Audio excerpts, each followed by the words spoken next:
Gritos do Silêncio também conta a história de um herói de carne e osso. David Puttnam é um jornalista que trabalha com americanos quando o violento Khmer Vermelho toma o controle do Camboja. O filme é a história de sua luta para sobreviver. Para transmitir a extrema desumanidade da situação, o diretor Roland Joffe chamou Mike Oldfield, autor da famosa série Tubular Bells, que se interessou pelo projeto pelos mesmos motivos de Joffe.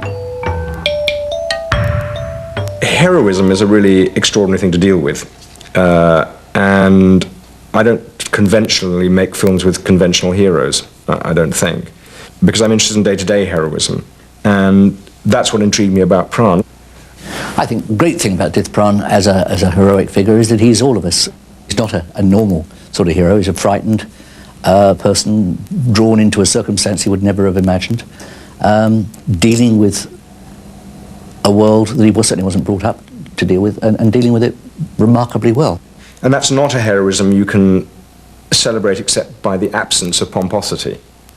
So in the choice of Mike, already the discussion had been had, because there was no way Mike was going to write sort of aggrandizing music. He would write the music of detail in the way that this film is about the detail of everyday heroism.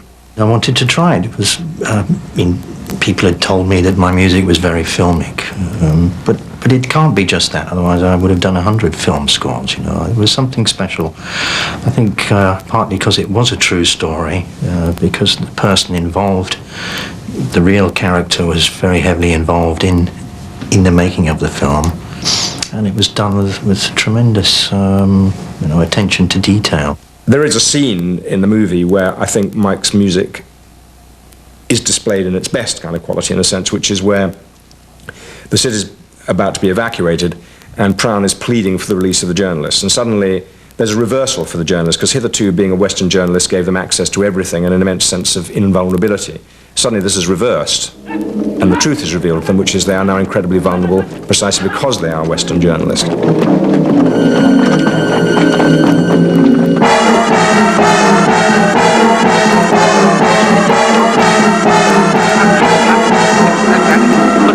And Pran now becomes the man upon whom their lives rest. And Pran is trying to negotiate with the Khmer Rouge for their release. The Khmer Rouge are not interested in releasing anybody, though the Khmer Rouge themselves aren't quite sure what's going on.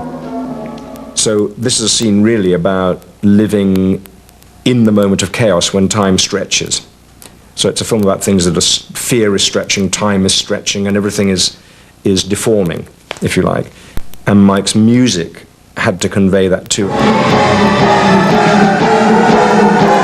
I was having trouble with that scene, to be honest. I couldn't quite think of what to do. So what I did is I built half a dozen little sequences on my computer, and it still wasn't working. So I think, oh, what the hell? I'll just detune a lot of them, 500%, see what happens. And one sound went to the wrong place, another one went to the wrong place, and it sounded completely chaotic. My idea with this scene really was that it was a clock whose pieces had come adrift. So I don't know what a clock sounds like when its pieces come adrift. Probably doesn't have a sound at all. But in my head, all those wonderfully kind of little springs and cogs, which all click so wonderfully, would all be scraping against each other. And I imagine that if you could kind of put an incredibly sensitive microphone into a slow motion collapse of a clock, you would get sounds rather like this. I mean, that's kind of what I had in my head. It is like a clock coming apart, an atmosphere of chaos and sort of terror, and all these banging gongs, all slightly electronic, sound like they were malfunctioning, like there was something from a nightmare. What we were looking for was a piece of scoring that had the smell of fear, and that's what I think we got.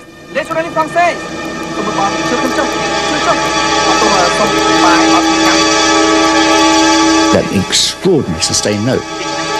It's very, very piercing, very troubling. And while that note's there, you know that their life's hanging by a thread.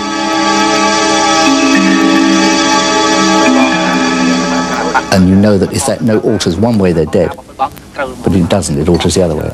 It dies away. And a different tone or quality comes into the film. When you know they're safe, you begin to sense they're safe. When John Swain once gave a lecture about being captured. He described the scene, not what actually happened, because the film isn't quite what happened. And I said to John, "That's curious, John. Why did you do that?" And he looked at me and said, "What?" And I said, "Why did you recount the film and not what actually happened?" He just looked at me and said, "Yeah, because the film is what it felt like." Now, there couldn't be a better compliment that one could pay, and that specifically is allied to the choice of music. It's first and only time I've ever done film music, and for me it was a big challenge. It was very different to anything I'd done. I've never, for example, worked with people who are masters of their craft in anything other than music. I gave it my heart and soul. It wasn't like sit down, do a job. I was totally immersed in it. And as a result of that, I have pleasure of, watching it and thinking of all the heartache that went into it, and satisfaction. And I haven't done it since, really. Something special about that film. I still watch it, maybe once a year or something.